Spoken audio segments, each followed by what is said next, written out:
Ε, να ευχαριστήσουμε τους Μουσικόπουλους καταρχήν για την φιλοξενία σήμερα αυτών των παρουσιάσεων, οι οποίες η αλήθεια είναι ότι ήταν μέχρι τώρα πολύ ενδιαφέρουσες και υψηλού επίπεδου. Η ώρα έχει περάσει, να προσπαθήσω να είμαι σύντομος.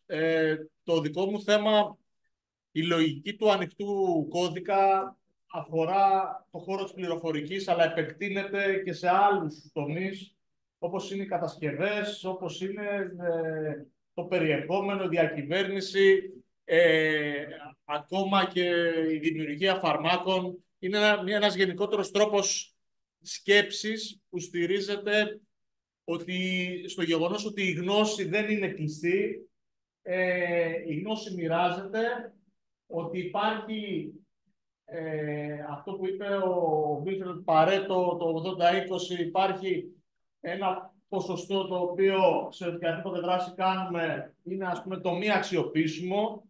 Υπάρχει ένα 20% που είναι πραγματική αξία.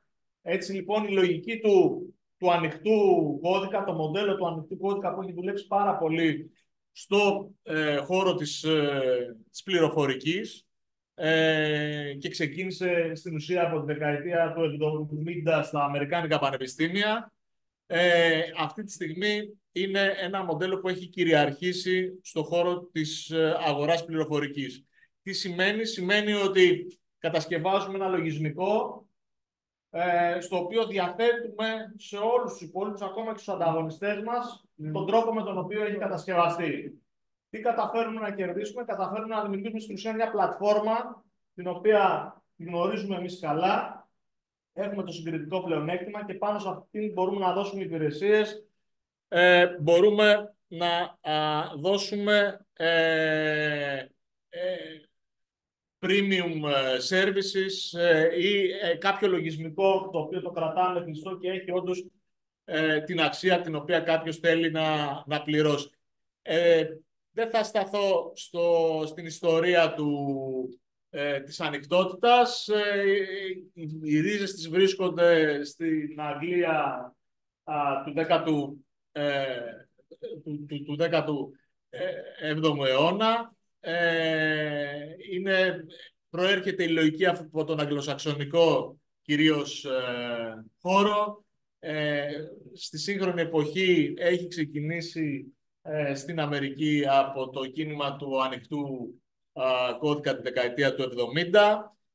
Η έκρηξη μεγάλη έγινε τη δεκαετία του 90 με το λειτουργικό σύστημα Linux, το οποίο δημιουργήθηκε εκείνη την περίοδο από τον Linus Torvalds, έναν Φιλανδό, και αυτή τη στιγμή έχει κυριαρχήσει ως λειτουργικό σύστημα σε όλους τους σερβερ που φιλοξενούν υπηρεσίες αυτή τη στιγμή ανά την Ιφίλιο. Όσοι έχετε κινητό Android, το λειτουργικό σύστημα το οποίο βρίσκεται μέσα στους υπολογιστές σας, μέσα στα κινητά σας, είναι ανοιχτού κώδικα και στηρίζεται στον πυρήνα του Linux, το οποίο δημιούργησε ο Linus Torvalds το 1991. Τι σημαίνει λοιπόν να είμαι ανοιχτό? Σημαίνει να μοιράζομαι, να επαναχρησιμοποιώ, σημαίνει να έχω ένα κοινό υποβαθρό της γνώσης, σημαίνει ότι η δουλειά μου από τη στιγμή που είναι δημόσια είναι σε μια συνεχή αξιολόγηση, δεν υπάρχουν μυστικά. Αυτό δημιουργεί μια ανάγκη να υπάρχει μια ποιότητα στον κώδικα τον οποίο παραδίδω, και διάφορα patchworks που πιθανά μπορούσα να κρύψω εάν ήταν κλειστός ο κώδικας, στην προκειμένη περίπτωση είναι ορατά, άρα είμαι υποχρεωμένος να δίνω ένα προϊόν άρτιο. Σκεφτείτε, είναι σαν ένας μηχανικός να δίνει τα σχέδια, όλη τη διαδικασία με την οποία έκτισε ένα κτίριο, τόσο τα κατασκευαστικά σχέδια, όσο και τη διαδικασία την οποία ακολούθησε, ποια υλικά χρησιμοποίησε, ποιους μηχανικούς χρησιμοποίησε, μια πλήρη διαφάνεια στον τρόπο που έκτισε το κτίριο. Τι σημαίνει? Ότι δεν μπορεί να κάνει εκτόσεις, πρέπει αυτό το οποίο έχει υποσχεθεί να συνάδει με αυτό που προσφέρει. Ανοιχτό σημαίνει να δέχεσαι τις απόψεις των άλλων σε σχέση με αυτό το οποίο έχεις να κρίνεσαι. σημαίνει πολύ καλή τεκμηρίωση και σχέδια και σημαίνει βέβαια το να μπορείς να συνεννοείσαι και να συνομιλείς με τους άλλους. Η ανοιχτότητα τι κάνει, δημιουργεί κοινότητες, ακριβώς επειδή βασικό στοιχείο είναι η συνεργασία, αναγκαστικά οι άνθρωποι οι οποίοι ασχολούνται με ένα θέμα έρχονται κοντά, δημιουργεί γνώση, έτσι, δημιουργεί το κόρπους της πληροφορίας, δημιουργεί επίσης πράγματα που δουλεύουν, γιατί από τη στιγμή που είναι ανοιχτή η όλη διαδικασία δεν μπορείς να κρύψεις κάτι, πρέπει να καταλήξεις αναγκαστικά σε ένα αποτέλεσμα. Βέβαια, όλη αυτή η διαδικασία δημιουργεί δεξιότητες και μπορεί να μην δημιουργεί απαραίτητα προϊόντα, όμως δημιουργεί υπηρεσίες. Και με δεδομένο ότι είμαστε σε μια εποχή που όλα αλλάζουν γρήγορα και αναφέρθηκε πριν το θέμα της ευελιξίας, οι υπηρεσίες είναι κάτι πιο σε αυτό το ευέλικτο περιβάλλον. Οι υπηρεσίες έχουν πολύ μεγαλύτερη σταθερότητα από ένα προϊόν που σήμερα είναι και αύριο μπορεί να χάσει την αξία του. Και βέβαια δημιουργούν οικονομίες και αγορές. Η ανοιχτότητα σε ποιους τομείς μπορεί να έχει νόημα, έχει καταρχήν στον χώρο του λογισμικού, όπου όπως είπαμε αυτή τη στιγμή είναι ένα κυρίαρχο μοντέλο στην παραγωγή λογισμικού. Έχει σε σχέση με το περιεχόμενο, ακούτε συνέχεια πολλές φορές για ανοιχτά δεδομένα, τα οποία χρησιμεύουν ως καύσιμο της οικονομίας. Στα στάνταρ, στα πρότυπα τα οποία πρέπει να ακολουθούμε. Τα τελευταία χρόνια η ανοιχτότητα παίζει πολύ μεγάλο ρόλο στο θέμα της σχεδίασης και από τη στιγμή που έχουν δημιουργηθεί η οικονομία της τρισδιάστασης εκτύπωσης, ο διαμοιρασμός σχεδίων και η δημιουργία στην ουσία βασικής πλατφόρμας σε συγκεκριμένα κατασκευαστικά στοιχεία έχει πολύ μεγάλη σημασία. Και καταλαβαίνουμε ότι αυτό μπορεί να επεκταθεί πέρα από τις κατασκευές εξαρτημάτων μέχρι στο κομμάτι της φαρμακοβιομηχανίας. Και βέβαια οι ανοιχτές διαδικασίες έχουν ρόλο στο θέμα της διακυβέρνησης αλλά και στο θέμα το πώς λειτουργεί η κοινωνία. Παίζει πάρα πολύ μεγάλο ρόλο, όπως είπαμε, στη δημιουργία δεξιοτήτων. Αναφέρθηκα στις προηγούμενες παρουσιάσεις η ανάγκη του να μπορούμε να κάνουμε adapt και να μπορέσουμε να, σαν νέοι, και βάζω όλες τις ηλικίες, διότι η νεότητα δεν είναι μόνο φυσική, είναι και πνευματική κυρίως. Και με δεδομένο ότι όλοι οι προηγούμενοι ομιλητές ανέφεραν την ανάγκη του να πρέπει συνέχεια να εκπαιδευόμαστε, συνέχεια να μαθαίνουμε τα νέα δεδομένα, η πρόσβαση σε αυτά και η δημιουργία δεξιοτήτων δεν είναι κάτι το οποίο δεν σταματάει ποτέ. Άρα, πολύ διάβασμα στο documentation που υπάρχει. Οι κοινότητες ως επιτοπλίστων είναι ανοιχτές, οπότε μπορεί κάποιος να μπει μέσα από την κοινότητα, να κάνει ερωτήσεις, να συμμετέχει. Σε κάποιες κουβέντες που κάναμε πριν, υπόθηκε ότι μπες στα συνέδρια, μίλα, ρώτα, πάρε κάρτες, συνοήσου, δικτυώσου. Αυτό είναι ένα βασικό χαρακτηριστικό της ανοιχτής οικονομίας.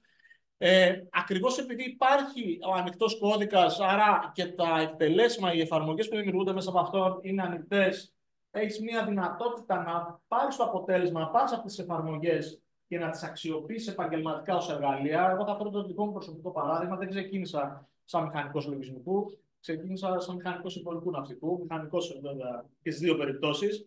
Παρ' όλα αυτά, ένας από τους βασικούς που κατάφερα να εξελιχθώ ως μηχανικός λογισμικού και πέρα από τις σπουδές που έκανα στο μέλλον, ήταν το γεγονός ότι είχα πρόσβαση στα εργαλεία τα οποία είχε και η IBM για να στήσει το σερβερ της. Χρησιμοποιούσε η IBM ανοιχτό λογισμικό. Το ίδιο ανοιχτό λογισμικό μπορούσα να το πάρω εγώ. Προφανώς έπρεπε να κάτσω να διαβάσω, έπρεπε να κάτσω να μελετήσω, έπρεπε να κάτσω να στήσω τα λογισμικά αυτά, αλλά είχα τη δυνατότητα να στήσω έναν εξυπηρετητή, ένα σερβερ, τον οποίο χρησιμοποιούσαν εταιρείες, χωρίς να χρειαστεί να δώσω κάποια χρήματα, να επενδύσω για αυτό το αρχικό βήμα. η πρόσβαση στον κώδικα σου δίνει τη δυνατότητα να μελετήσεις όχι να χρησιμοποιήσεις απλά την εφαρμογή, αλλά να μελετήσεις ακριβώς και το πώς έχει φτιαχτεί η ίδια η εφαρμογή, άρα να επεκτείνεις την κατανόηση που έχεις πάνω στον κώδικα και βέβαια όλο αυτό το ανοιχτό περιβάλλον σου δίνει τη δυνατότητα να επικοινωνήσεις ακόμα και με αυτούς που φτιάχνουν τον κώδικα και αν έχεις να προτείνεις και κάτι, να βελτιώσεις, να γίνεις μέλος της κοινότητας της οποίας σε ενδιαφέρει. Όπως είπαμε, γιατί είναι σημαντική η ανοιχτότητα στο θέμα της επιχειρηματικότητας, είναι γιατί έχεις ένα πολύ μικρό αρχικό κόστος εισόδου στην αγορά στην οποία θέλεις να ασχοληθείς. Μπορείς να αντλήσεις κόσμο με οποιοδήποτε τρόπο, είτε ως συνεργάτες, είτε ως πελάτες, μέσα από τις κοινότητες τις οποίες υπάρχουν. Η διαλειτουργικότητα που ανέφερε και ο κύριος Ανδρίτης στην περασμένη παρουσίαση είναι πάρα πολύ σημαντική, γιατί αυτή η by default ανοιχτότητα εκ προημίου σου δημιουργεί καλύτερες δυνατότητες διασύνδεσης μεταξύ ετερογενών συστημάτων. Είναι μια αγορά η οποία είναι διεθνής, κατευθείαν δηλαδή ασχολούμενος με τις ανοιχτές τεχνολογίες, έχεις τη δυνατότητα να μπεις στη διεθνή αγορά. Και βέβαια, επειδή είναι ένας χώρος ο οποίος προσελκύει την καινοτομία, έχεις τη δυνατότητα να αξιοποιήσεις συνέχεια τις νέες τεχνολογίες οι οποίες υπάρχουν και τρέχουν πάρα πολύ γρήγορα. Τα μοντέλα τα οποία ενδεικτικά που μπορεί κάποιος να βγάλει χρήματα, γιατί κάποιος λέει πώς κάτι το οποίο το μοιράζεσαι με όλους τελικά καταλήγει να είναι προσοδοφόρο. Είναι προσοδοφόρο, υπάρχουν επιχειρηματικά μοντέλα τα οποία έχουν αναλυθεί. Μπορείς να πουλάς πιστοποίηση. Υπάρχουν κάποιες εταιρείες οι οποίες κάνουν ακριβώς αυτό, δηλαδή εκπαιδεύουν κόσμο και πιστοποιούν για τη χρήση του. Υπάρχουν κάποιοι οι οποίοι φτιάχνουν επαγγελματικά extension που κάνουν συγκεκριμένες λειτουργικότητες που είναι πάρα πολύ χρήσιμες και κάποιοι είναι διατεθειμένοι να πληρώσουν γι' αυτό. Υπάρχουν διαφορετικές άδειες, οι οποίες υπάρχει άδεια ανοιχτού λογισμικού, αλλά υπάρχουν και άδειες ληστές που δίνουν liability στην ουσία στο προϊόν, που είναι επίσης κάτι χρήσιμο σε πολλές περιπτώσεις. Ή υποστήριξη, εκδόσεις οι οποίες είσαι υποχρεωμένος πριν βγάλεις τα major releases, δηλαδή εκδόσεις οι οποίες είναι ανοιχτές προς τον πολύ κόσμο, στους πελάτες σου δίνεις ενδιάμεσα security patches σε πολύ σύντομο χρονικό διάστημα, ώστε να είναι ενημερωμένοι και να λύνεις προβλήματα που υπάρχουν στο λογισμικό, είτε αφορούν τη λειτουργικότητα, είτε την ασφάλεια. Και βέβαια, πουλώντας υπηρεσίες στις οποίες μπορείς να χρησιμοποιήσεις και να παραμετροποιήσεις το λογισμικό αυτό. Έτσι λοιπόν, αυτή η ανοιχτή οικονομία δημιουργεί συνέχεια νέες ευκαιρίες. Η αλήθεια είναι ότι μπορεί να σκοτώνει κάποιες παλιές, αλλά δημιουργεί συνέχεια καινούργιες. Είναι μέσα στο κλίμα αυτής της εποχής που ζούμε, καλός ή κακός. Σε βάζει μέσα σε μια διαδικασία να είσαι συνέχεια όσο το περισσότερο δυνατόν στην καινοτομία. Και βέβαια είναι ένα βασικό εργαλείο για να μπορείς να έχεις μια συνέχεια σε αυτό το ανταγωνιστικό περιβάλλον στο οποίο ζούμε. Πώς λειτουργεί? Όπως είπαμε, μπορείς να πεις κατευθείαν στις διεθνείς αγορές. Συμμετέχεις σε διάφορα project, συμμετέχεις σε κοινότητες. Είναι πολύ σημαντικό να μπορείς να προσφέρεις εκτός από να μπορείς να δέχεσαι. Έτσι. Και βέβαια συνέχεια να δοκιμάζεις καινούργια πράγματα και να γίνεσαι μέλος μιας διαδικασίας αυτοεξέλιξης. Ο λόγος που τα συζητάμε όλα αυτά σε αυτό το πλαίσιο, στη σημερινή περίοδο, είναι γιατί οι ανοιχτές τεχνολογίες μπορούν να αποτελέσουν για τα νέα παιδιά τα οποία θέλουν να δραστηριοποιηθούν στον χώρο της πληροφορικής και θέλουν να αποκτήσουν αυτή την εξωστρέφεια την οποία συζητάμε. Το ανοιχτό λογισμικό είναι ένα πάρα πολύ καλό εργαλείο για να ξεκινήσουν από κάπου.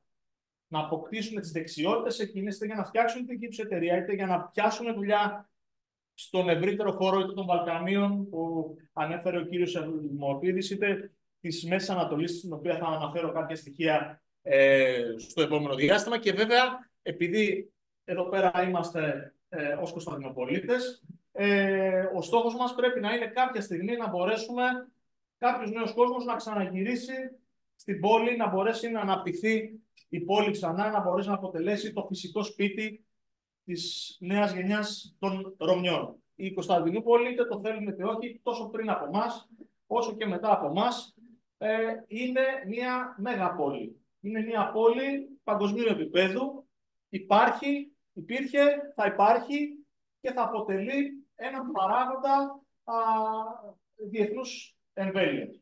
Έτσι λοιπόν, νομίζω ότι πρέπει να είναι ένας στόχος μας, πέρα από τους οποιουσδήποτε συναισθηματικούς δεσμούς τους οποίους έχουμε, είναι ένας βασικός στόχος να μπορέσουμε να επιστρέψουμε με υγιείς όρους εκεί. Και οι υγιείς όροι αυτοί εξασφαλίζονται από το να έχουμε τις δεξιότητες και την οικονομική επιφάνεια να μπορέσουμε να στηρίξουμε τη θέση μας σε αυτόν τον χώρο. Το θετικό σε αυτή την ιστορία είναι ότι στην Τουρκία η Τουρκία έχει κάνει πολλά βήματα. Εδώ τώρα θα κάνω ένα σχόλιο, αν και είναι λίγος ο χρόνος. Εμείς δυστυχώς από το 22 και μετά χάσαμε αυτό που έλεγε ο κ. Στανισκίδης, το όραμα. Δεν θα εξετάσω αν εκείνο το όραμα της μεγάλης ιδέας, έτσι όπως είχε εκφωνηθεί τότε, ήταν σωστό ή λάθος. Αλλά δεν είπαμε να ήταν ένα όραμα. Οπότε συντονιζόταν ένας ολόκληρος κόσμος προς αυτό το όραμα. Τα τελευταία χρόνια, όλα αυτά, την τελευταία εκατονταετία, δυστυχώς σταδιακά χάνουμε αυτό το όραμα. Και αυτό έχει σαν αποτέλεσμα, χρησιμοποίησα χθες σε μια άλλη συζήτηση με κάποιους φίλους, τη λέξη ότι καταλήγουμε να γινόμαστε κατοικίδια.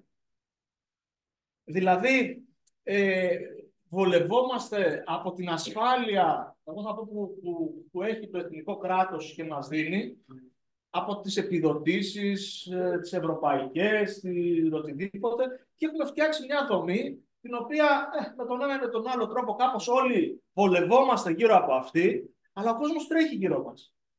Και φοβάμαι πάρα πολύ, στα χρόνια που εντάξει, δεν είμαι πια ούτε πολύ μικρός, ούτε πολύ μεγάλος, αλλά φοβάμαι, βλέποντας όλο αυτό το περιβάλλον που αλλάζει, βλέποντας την Τουρκία το πώς κινείται όλα αυτά τα χρόνια, ότι μένουμε πάρα πολύ πίσω. Πάρα πολύ πίσω και χάνουμε αυτό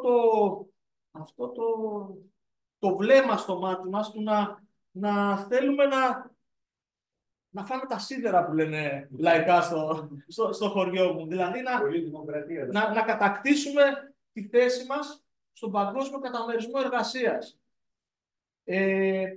ο οποίος δεν είναι δεδομένος. Έτσι, δυστυχώς κάτι που πρέπει να πούμε στα νέα παιδιά, πέρα από τα όμορφα λόγια, είναι ότι δεν σημαίνει ότι οι επόμενες γενιές θα ζήσουν καλύτερα από τις προηγούμενες. Παλιά μπορούσαμε να το πούμε αυτό. Στις μέρες μας δεν μπορούμε να το πούμε. Και δυστυχώς πρέπει να το κερδίσουμε ξανά. Και αυτό γίνεται με κόπο. Και με έναν ανταγωνισμό, ο οποίος είναι πολύ σκληρός. Εδώ λοιπόν, για να συνδέσω λίγο τη συζήτησή μου, την παρουσίασή μου, είναι ότι αυτό που βλέπω που έχει κάνει η Τουρκία τα τελευταία 30 χρόνια έχει στοχεύσει προς την ουσία των πραγμάτων και όχι προς την υποκρισία. Εμείς έχουμε λίγο θέλουμε να υπάρχει μια αριστεία έτσι, γενικότερη, τίτλοι, να βρισκόμαστε, είμαστε και λίγο πιο χαρούμενοι. Γιορτές, πανηγύρια, εκδηλώσεις, εντάξει, είναι ωραία αυτά. Και η αλήθεια είναι, συζητώντας και με φίλους Τούρκους, τους λείπει αυτή η διάσταση. Τη χάσανε όταν φύγαμε, έτσι. Και είναι ένα asset που έχουμε, αλλά αυτό είναι μια άλλη κουβέντα, μην την κάνουμε σήμερα. Αλλά η ουσία είναι ότι αυτό που πρέπει να καταλάβουμε είναι ότι η ζωή δεν είναι μόνο πανηγύρι. Πρέπει να κρατήσουμε το πανηγύρι, αλλά πρέπει να βάλουμε μέσα και την ουσία της δουλειάς. Επειδή λοιπόν υπάρχει το θέμα της υπογεννητικότητας, που ανέφερε και ο κύριος Στανισκίδης στην αρχή, είμαστε πολύ λίγοι. Άρα πρέπει να έχουμε πολύ μεγάλη απόδοση. Ο βαθμός απόδοσης μας ως κοινωνία πρέπει να είναι πάρα πολύ σημαντικό. πάρα πολύ αποδοτικός. Πρέπει να είμαστε πραγματικοί και πρέπει να στοχεύουμε στο αποτέλεσμα, στο τι θέλουμε να πετύχουμε. Δεν έχουμε την πολυτέλεια να έχουμε πράγματα τα οποία δεν δουλεύουν. Δηλαδή πρέπει να έχουμε και πρέπει σίγουρα να έχουμε κάποιο στόχο. Λοιπόν, γύρω στο θέμα. Η Τουρκία είναι μια χώρα η οποία έχει επενδύσει πάρα πολύ στο θέμα των ανοιχτών τεχνολογιών.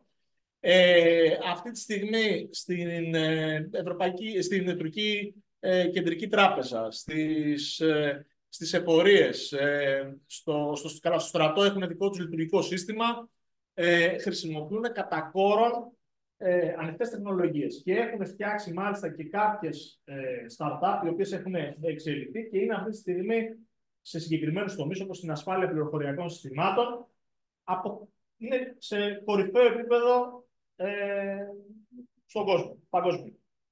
Τι σημαίνει αυτό? Σημαίνει ότι υπάρχει το έδαφος και για εταιρείες που θα μπορούσαν να υπάρξουν από Ρωμιούς στην Τουρκία να ενταχθούν μέσα σε αυτό το οικοσύστημα της οικονομίας, αλλά και σε Ρωμιούς που θέλουν να δουλέψουν σε τουρκικές εταιρείες. Είναι πολύ ευνοϊκό το συγκεκριμένο περιβάλλον. Βλέπουμε εδώ πέρα, θα δείτε στην παρουσίαση και την κατανομή του πόσους Τούρκους developer υπάρχουν ανά περιοχή της Τουρκίας στο GitHub, που είναι ένας χώρος που ανταλλάσσεται λογισμικό. Το Ισραήλ επίσης, που είναι μια χώρα, θα μπορούσαμε να πούμε, πρότυπο στα θέματα, είναι μια μικρή χώρα και αυτή, έχει εξωτερικούς εχθρούς πολύ ισχυρούς, έχει επενδύσει στην τεχνολογία, αλλά αυτή το θετικό τους είναι ότι έχουν ένα όραμα, ξέρουν κάτι, δηλαδή το Ισραήλ 2050-2100 υπάρχει στο μυαλό τους, κάτι που πρέπει να βρούμε και εμείς. Έχουν μια πολύ ισχυρή βιομηχανία λογισμικού, καθώς και μια πολύ σημαντική βιομηχανία λογισμικού στη διασπορά. Η Αίγυπτος, που είναι μια πάρα πολύ μεγάλη χώρα, έχει φτάσει αυτή τη στιγμή τα 100 εκατομμύρια και αυτή έχει στη στρατηγική της το open source και έχει αρκετές εταιρείες οι οποίες εξειδικεύονται σε αυτό. Στα Βαλκάνια, η Βουλγαρία και η Ρουμανία έχουν και αυτές επενδύσει πάρα πολύ στη βιομηχανία λογισμικού. Το πρόβλημα με αυτές τις χώρες, όπως θα δούμε και στα διαγράμματα μετά, είναι ότι έχουν το πρόβλημα όλων των Βαλκανίων. Περισσότεροι θέλουν να φύγουν, θέλουν να ζήσουν είτε σε κάποια ευρωπαϊκή χώρα είτε στην Αμερική. Παρ' όλα αυτά αποτελούν σημαντικές χώρες με παράδοση στο λογισμικό και με ισχυρή κοινότητα ανοιχτού κώδικα. Θα περάσω πολύ γρήγορα γιατί τα έχουμε δει, αλλά είναι σημαντικά να τα δούμε τα δημογραφικά.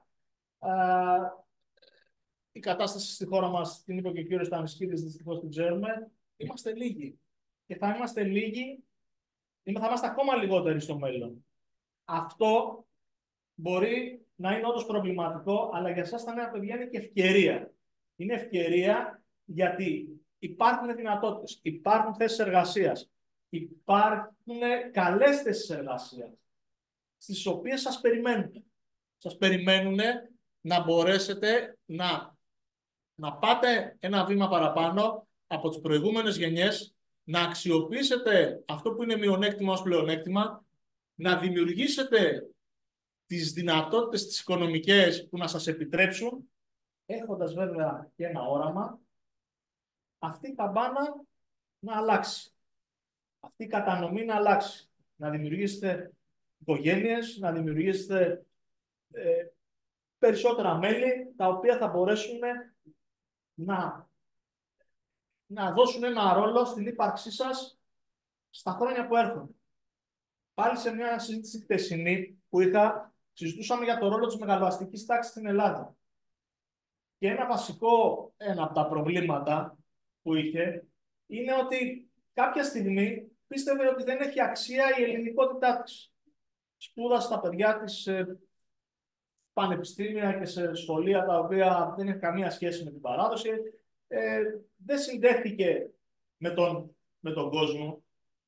και λέγαμε ότι δεν έχει καταλάβει, και ακόμα δεν το έχει καταλάβει, ότι μπορεί να έχει μια αξία σε τοπικό επίπεδο, ίσως και σε λίγο υπερτοπικό, αλλά αν χάσει αυτή την ελληνική της διάσταση, σε 100 χρόνια οι απόγονοί της δεν θα μπορούν να ανταγωνιστούν τις αντίστοιχες εθνικές ελίτ οι οποίες υπάρχουν στον κόσμο και θα συνεχίσουν να υπάρχουν ως εθνικές ελίτ.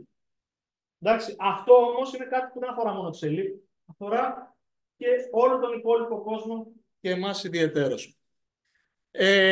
Τα δημογραφικά της Τουρκίας σίγουρα είναι πάρα πολύ καλύτερα από εμάς, έτσι. Βέβαια και αυτή παρουσιάζει μια κάμψη.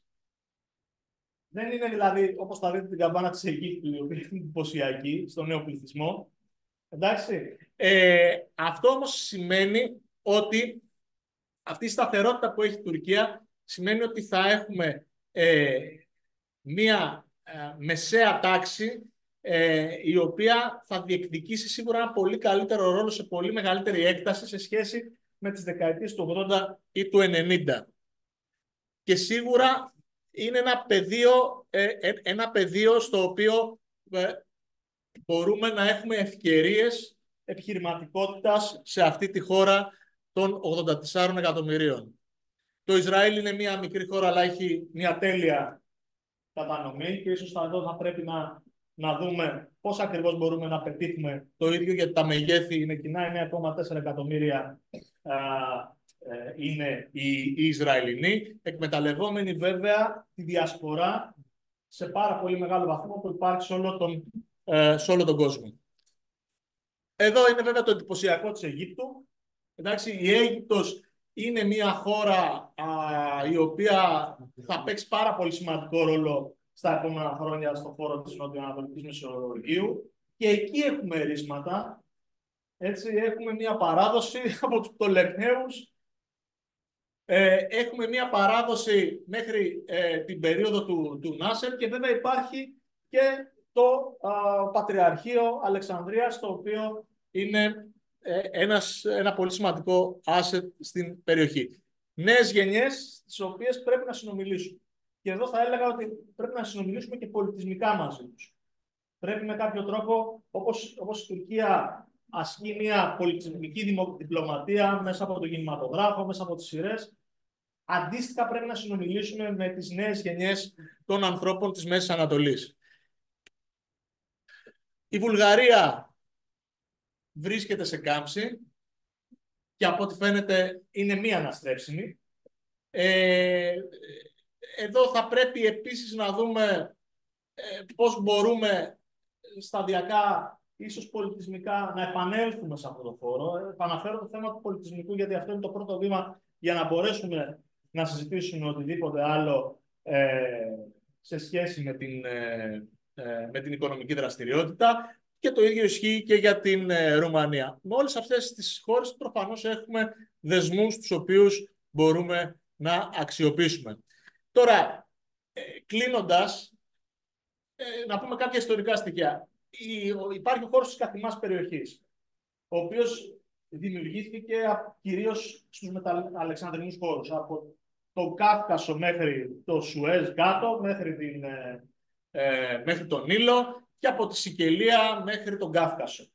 Και λίγο δεξιά, λίγο αριστερά, δεν έχει σημασία, αλλά είναι ένας βασικός χώρος που για πολλές χιλιάδες χρόνια με διαφορετικούς επικυρίαρους είχε μια κοινή διοικητική δομή. Άρα σημαίνει ότι οι άνθρωποι που ζούσαν σε αυτό το χώρο μπορούν να βρεθούν, μπορούν να συνομιλήσουν. Για μας τους Ρωμιούς είναι ο φυσικός μας χώρος.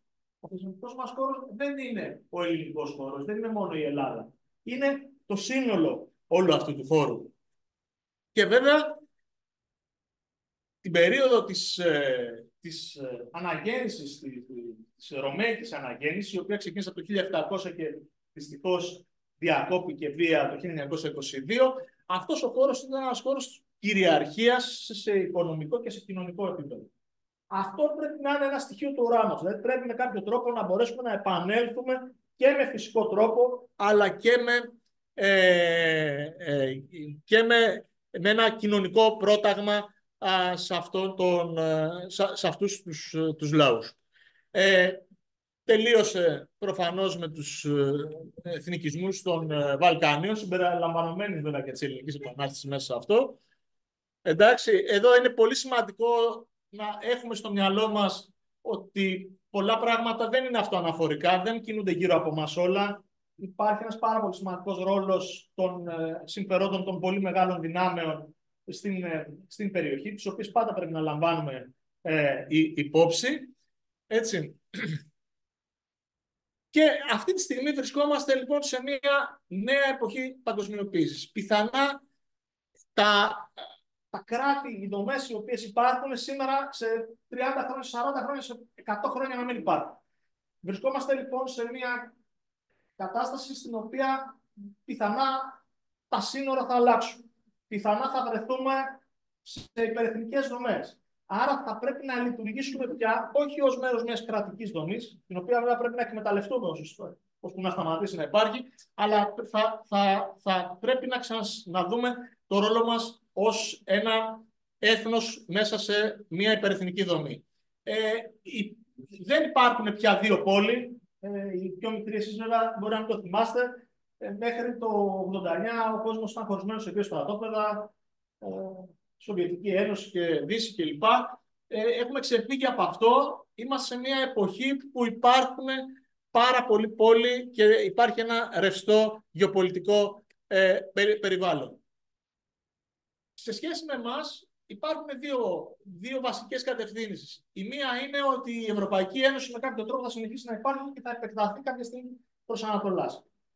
Έτσι. Σε αυτό το σενάριο, εμείς πρέπει να παίξουμε ένα ρόλο ότι επειδή είμαστε οι άνθρωποι της καθημάς περιοχής, της καθημάς Ανατολής, μπορούμε να συνομιλήσουμε αφενός ως Ευρωπαίοι, αλλά αφετέρου ως άνθρωποι της καθημάς Ανατολής με όλους αυτούς τους λαούς που θα θέλει κάποια στιγμή η Ευρωπαϊκή Ένωση να ενσωματώσει. Δεν είναι εύκολο και δεν είναι δεδομένο, διότι θα υπάρξουν άλλες γεωπολιτικές δυνάμεις. Στο παρελθόν η Γερμανία έχει προσπαθήσει να παίξει ένα τέτοιο ρόλο, εντάξει, οι οποίες θα διεκδικήσουν αυτόν τον ρόλο, γιατί έχουν ένα γεωπολιτικό συγκεκριμένο όραμα. Νομίζω όμως ότι για μας είναι ένα στοίχημα μέσα στο πλαίσιο της Ευρωπαϊκής Ένωσης να διεκδικήσουμε στο δυνατόν περισσότερο το ρόλο μας αυτό. Σε περίπτωση πάλι που για κάποιο λόγο η Ευρωπαϊκή Ένωση δεν πάει καλά, που είναι ένα δεύτερο σενάριο, ένας λόγος παραπάνω να μπορέσουμε να επανακτήσουμε τη σχέση μας με όλους αυτούς τους λαούς της Μεσογείου και να έχουμε τη δυνατότητα σιγά σιγά να σταθούμε στα πόδια μας, όχι πια ως κατοικίδια, αλλά ως οντότητα αυτοτελής. Έχουμε τη δυνατότητα να παίξουμε σε αυτό το περιβάλλον. Ο πολιτισμός της Κωνσταντινούπολης και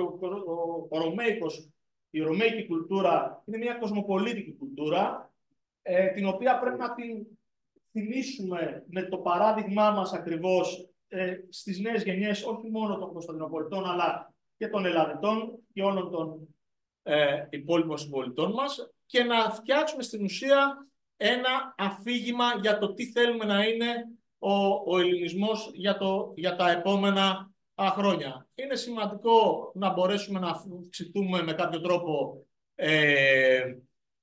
πληθυσμιακά, να φέρουμε τη διασπορά, τη ρωμαϊκή διασπορά κοντά μας και να αντλήσουμε το παράδειγμα από το Ισραήλ και να δούμε πώς μπορούμε να φτιάξουμε δίκτυα τα οποία έχουν αμοιβαίο συμφέρον σε διεθνές επίπεδο και ακριβώς να μπορέσουμε να αποκτήσουμε ένα στόχο τόσο στο θέμα της εκπαίδευσης και της οικονομικής ανάπτυξης. Για τις ανοιχτές τεχνολογίες είπαμε, η νέα κοινή λαλιά είναι η γλώσσα προγραμματισμού. Η πληροφορική, όπως άκουσα και τους προηγούμενους ομιλητές, θα παίξει ένα πάρα πολύ σημαντικό ρόλο και θα συνεχίσει να παίζει. Δημιουργούνται επιχειρηματικές ευκαιρίες συνέχεια λόγω της αύξησης της τεχνολογίας και ακριβώς το να μην έχουμε στεγανά και να μπορούμε να συνεργαζόμαστε με έναν ανοιχτό τρόπο μας δίνει τη δυνατότητα να επηρεάσουμε και εμείς με τις ιδέες μας τον υπόλοιπο κόσμο. Κάποια προαπαιτούμενα είναι ότι θα πρέπει σίγουρα να υπάρχει ένα συντονισμός και μια κατεύθυνση σε εθνικό επίπεδο. Και πολύ σημαντικό να υπάρχει, δηλαδή πρέπει αυτό το όραμα να το επικοινωνήσουμε και με τα πρεσβυγενή πατριαρχία και ιδίως με το Πατριαρχείο Κωνσταντινούπολεως, που παίζουν πολύ σημαντικό ρόλο. Στην Αλβανία που ανέφερε πριν ο κύριος Ευμολπίδης, πολύ σημαντικό ρόλο και αξιοσέβαστος είναι ο Αρχιεπίσκοπος Αναστάσιος. Σε μια συνάντηση με τον Δήμαρχο Τυράννων που είχαμε πριν από 4-5 μήνες, ο ίδιος αναφέρθηκε ότι είναι ένας άγιος άνθρωπος, τον οποίο συμβουλευόμαστε όλοι, Ορθόδοξοι και μη. Άρα αυτό πρέπει να το κρατήσουμε στο μυαλό μας, ότι ο εκκλησιαστικός παράγοντας μπορεί να παίξει, αν θέλει, ένα πάρα πολύ σημαντικό ρόλο για το ευρύτερο όραμα. Σίγουρα πρέπει να έχουμε στο μυαλό μας τις διεθνείς ισορροπίες και πρέπει να έχουμε και εκεί ένα συντονισμό με τα συμφέροντα της Ευρωπαϊκής Ένωσης των ΗΠΑ, τον οποίο θα πρέπει να τον διεκδικήσουμε, αλλά θα πρέπει να είμαστε και έτοιμοι να μπορούμε να ανταπεξέλθουμε σε αυτό. Δεν είναι εδώ ο κύριος Στανισκίδης, αλλά είναι πάρα πολύ σημαντικός ο ρόλος να υπάρχει χρηματοδότηση επιχειρήσεων που θέλουν να δραστηριοποιηθούν στον χώρο της Νοτιοανατολικής Μεσογείου ή των Βαλκανίων. Δεν θα αναφέρω μια παροιμία που λένε στα χωριά μας περί αυγών, ότι δεν γίνονται όλα από μόνα τους. Και βέβαια είναι πολύ σημαντικό να γνωρίζουμε τις τοπικές γλώσσες που υπάρχουν και σε σχέση με την Τουρκία να υπάρχει πάντα αυτός ο σύνδεσμος με την κοινότητά μας. Κλείνοντας, να πω ότι όλη αυτή η προσπάθεια είναι ουσιώδης, κατά τη γνώμη μου, για την επιβίωσή μας τα επόμενα χρόνια. Αν δεν αποκτήσουμε αυτή την εξωστρέφεια και αν δεν αποκτήσουμε τη δυνατότητα να είμαστε διεθνώς ανταγωνιστικοί, νομοτελειακά θα αποτελέσουμε μέρος και μόνο της ιστορίας. Τα χαρακτηριστικά τα οποία έχουμε ως Ρωμοί μας δίνουν τη δυνατότητα να ενταχθούμε και να επιστρέψουμε στις χώρες της Μέσης Ανατολής. Πιστεύω ότι μπορούμε να φτιάξουμε ξανά ως παράδειγμα η ρωμαϊκή κουλτούρα να αποτελεί πρότυπο και παράδειγμα για όλους τους λαούς της Νοτιοανατολικής Μεσογείου, και για μένα αυτός πρέπει να είναι ο βασικός στόχος. Και νομίζω ότι οι ανοιχτές τεχνολογίες σίγουρα μπορούν να παίξουν ρόλο σε αυτά. Ευχαριστώ πάρα πολύ. Ελπίζω να σας ακούω. Οπότε να ξεκινήσω, είμαστε έτοιμοι? Ναι, ξεκίνα. Ωραία. Βλέπετε την οθόνη καλά? Καταρχήν, έχω κάνει κοινοποίηση. Ναι, μια χαρά τη βλέπουμε. Ωραία, τέλεια. Εγώ λοιπόν θα σας μιλήσω για ένα έτσι πιο φιλοσοφικό, φιλολογικό θέμα, το οποίο όμως καταλήγει να έχει πρακτικές προεκτάσεις και σε κάποια σημεία συνδέεται και με αυτά που είπε ο Παναγιώτης πριν. Πολιτιστική κληρονομιά λοιπόν, και πώς αυτή συνδέεται με την προσωπική και την κοινοτική ανάπτυξη. Είναι ένα θέμα που λίγο πολύ όλους μας αφορά με τον α ή β τρόπο, και θα προσπαθήσω στο τέλος να το συνδέσω και με το ζήτημα της επιχειρηματικότητας, που σαφώς συνδέεται βέβαια. Λοιπόν,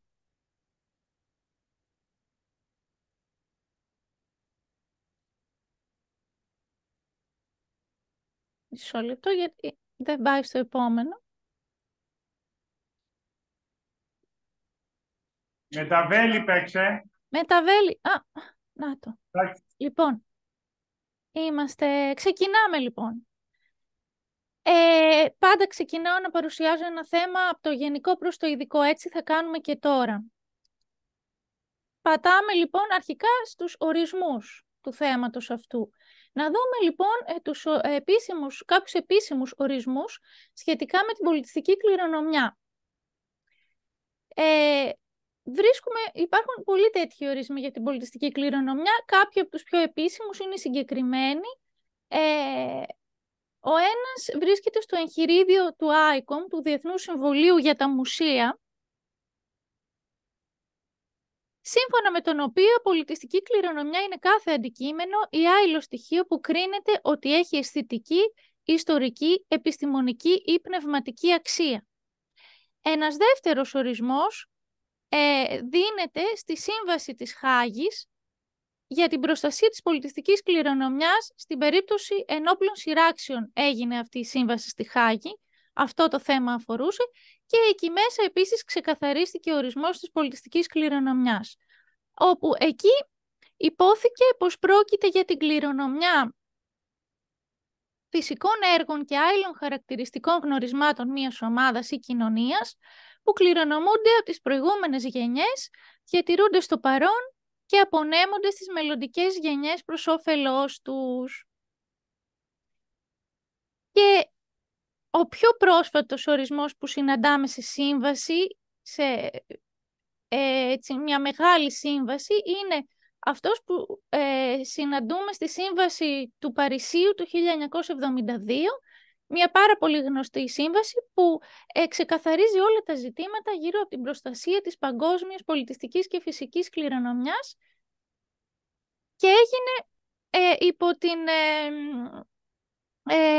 υπό την αιγίδα της UNESCO, υπό την συνεδρίαση UNESCO δηλαδή ήταν υπεύθυνη για όλο αυτό. Σε αυτή την περίπτωση του τρίτου ορισμού εντάσσονται συγκεκριμένες κατηγορίες πολιτιστικών αγαθών, οι οποίες με τον καιρό σε νέες συμβάσεις όλο ένα και ανανεώνονται.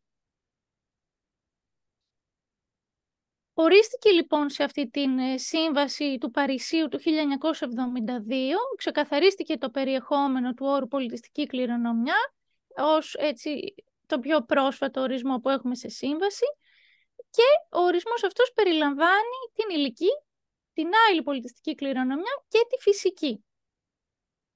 Ο όρος πολιτιστική κληρονομιά περιλαμβάνει δηλαδή τον απτό πολιτισμό, όλα αυτά που μπορούμε να πιάσουμε, τον υλικό πολιτισμό, τον άειλο πολιτισμό, τον μη απτό και τη φυσική κληρονομιά, όπως είπαμε, που περιλαμβάνει σημαντικά πολιτιστικά τοπία και βιοποικιλότητα.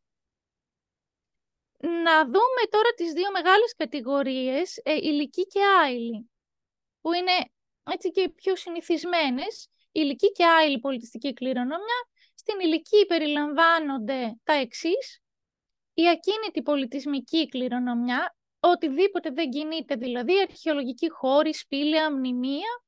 Η κινητή πολιτιστική ή πολιτισμική κληρονομιά, όπως αρχιτεκτονικά έργα, μνημειακά έργα γλυπτικής και ζωγραφικής, νομίσματα, μουσικά όργανα, όπλα, χειρόγραφα στοιχεία ή δομές αρχαιολογικής φύσης, επιγραφές και συνδυασμοί στοιχείων που έχουν αξία από ιστορικής, αισθητικής, εθνολογικής ή ανθρωπολογικής άποψης. Και τελευταία κατηγορία της υλικής πολιτιστικής κληρονομιάς είναι η υποθαλάσσια. Δηλαδή τα ναυάγια, τα ερείπια και πόλεις που από τη θάλασσα.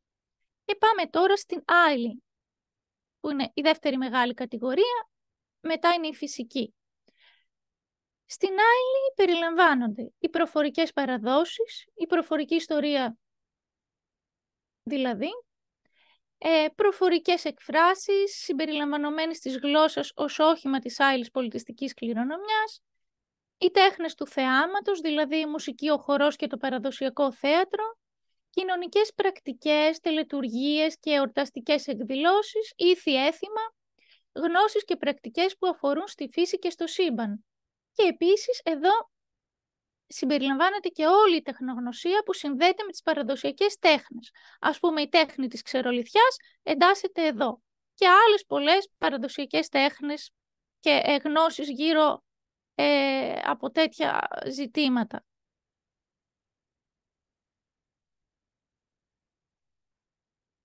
Τώρα θα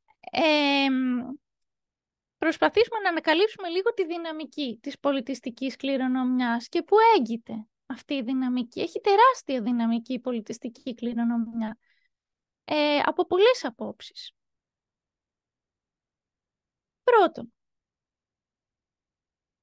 Πρόκειται για τα ορατά σημάδια του παρελθόντος που οργανώνονται σε κείμενα, ιστορικούς χώρους, μουσεία, αλλά επίσης αντανακλώνται σε έθιμα, συνήθειες, μύθους και ήχους, απομνημονεύματα και χρονικά, συμπεριφορές, τελετουργίες και μνήμες, ατομικές και συλλογικές, που μας έχουν παραδοθεί από τις προηγούμενες γενιές, αποτελώντας οχήματα νοημάτων και αξιών που ταξιδεύουν στο χρόνο.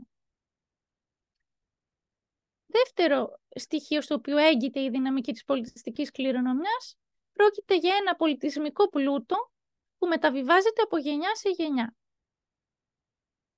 Η πολιτισμική κληρονομιά κάθε λαού και κάθε έθνους αποτελεί ενιαίο σύνολο που βοηθά τους ανθρώπους να συνδέσουν το παρόν με το παρελθόν, πραγματοποιώντας με αυτόν τον τρόπο μία ζωτικής σημασίας για τον άνθρωπο λειτουργία. Συνδέοντας το παρελθόν με το παρόν, μέσω της πολιτιστικής κληρονομιάς ο άνθρωπος καταφέρει να καλύψει αυτή τη ζωτική σημασίας λειτουργία. Δεν πρόκειται μόνο για νεκρά αντικείμενα ή ξεχασμένα έθιμα που έχουν από καιρό παραμεριστεί. Ο ρόλος της πολιτιστικής κληρονομιάς είναι δυναμικός και ορατός σε όλους εκείνους που επιθυμούν να εμβαθύνουν πέρα από την επιφάνεια των πραγμάτων και φυσικά να τολμήσουν να την αξιοποιήσουν. Η άλλη συγκεκριμένα πολιτιστική κληρονομιά που την περιγράψαμε πριν είναι η κύρια πηγή πολιτισμικής πολυμορφίας. Αυτό δηλαδή που κάνει τον ένα λαό διαφορετικό από τον άλλο. Αυτό που χαρακτηρίζει, αυτό που λέγεται διαφορετικότητα. Η άλλη πολιτισμική κληρονομιά κυρίως είναι αυτή που το πετυχαίνει. Είναι η κύρια πηγή πολιτισμικής πολυμορφίας και η διατήρηση και η συνέχεια της άλλης πολιτιστικής κληρονομιάς αποτελεί εγγύηση για τη συνεχή δημιουργικότητα του ανθρώπου και την πραγματική του ανάπτυξη.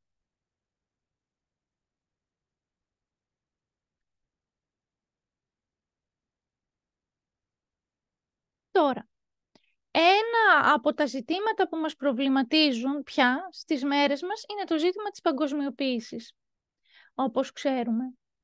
Να δούμε πώς συνδέεται με την πολιτιστική κληρονομιά. Μέσω της πολιτιστικής πολυμορφίας. Από τη μία λοιπόν έχουμε την παγκοσμιοποίηση στα αριστερά. Από την άλλη έχουμε την πολιτιστική πολυμορφία. Πώς συνδέονται αυτά τα δύο? Γνωρίζουμε όλοι ότι η τάση των ημερών μας πια είναι η ανάπτυξη μιας μαζικής κουλτούρας. Προς τα εκεί τείνουμε. Η ανάπτυξη λοιπόν αυτή της μαζικής κουλτούρας μπορεί να οδηγήσει στην υποβάθμιση ορισμένων πολιτισμών και ταυτοτήτων. Επιτυγχάνεται σταδιακά μια ομοιομορφοποίηση. Αυτή η ομοιομορφοποίηση κάνει τους ανθρώπους να αγνοήσουν τις δικές τους πολιτισμικές αναφορές και απέναντι σε αυτό το φαινόμενο της παγκοσμιοποίησης, της ομοιομορφοποίησης, ορισμένες χώρες αντιδρούν προωθώντας την πολιτισμική κουλτούρα και υπερασπιζόμενες τη διατήρηση της πολιτισμικής τους κληρονομιάς. Το 2001 η UNESCO συγκεκριμένα συνειδητοποίησε ότι ήταν απαραίτητο να ξεκαθαρίσει αυτό το θέμα, συντάσσοντας μια παγκόσμια δήλωση για την προστασία της πολιτισμικής ποικιλομορφίας και αναγνώρισε ότι ο πολιτισμός βρίσκεται στο επίκεντρο των σύγχρονων κοινωνιών. Και ερχόμαστε στην αρχή της πολιτισμικής πολυμορφίας. Η αρχή αυτή προϋποθέτει την αναγνώριση ότι η πολιτισμική παραγωγή είναι απαραίτητη, το να συνεχίσουμε δηλαδή να χτίζουμε, να αναπαράγουμε αυτή την πολιτιστική διαφορετικότητα, είναι απαραίτητο κάτι τέτοιο για την κοινωνική ενότητα, την ταυτότητα και συνδέεται στενά με την έκφραση των σκέψεων και των αξιών μιας κοινωνίας. Είναι δομικό της κομμάτι, είναι οργανικό κομμάτι μιας κοινωνίας η πολιτιστική της ταυτότητα, οι πολιτιστικές της ταυτότητες και τα πολιτιστικά της χαρακτηριστικά. Ο κόσμος αποτελείται από δισεκατομμύρια ανθρώπους που σχηματίζουν χιλιάδες κοινότητες και μιλούν πολυάριθμες γλώσσες. Αυτός είναι ο λόγος για τον οποίο είναι σημαντικό κάθε πολιτισμός να βρίσκει τη θέση που του αρμόζει στη χώρα του και γιατί θα πρέπει να στηρίξουμε τον πολιτισμό και την πολιτιστική κληρονομιά. Η πολιτιστική κληρονομιά έχει θεωρηθεί σταδιακά ως μνήμη, ιστορία, μνημεία που επιμαρτυρούν τη σπουδαιότητα των ανθρώπων στους οποίους ανήκει.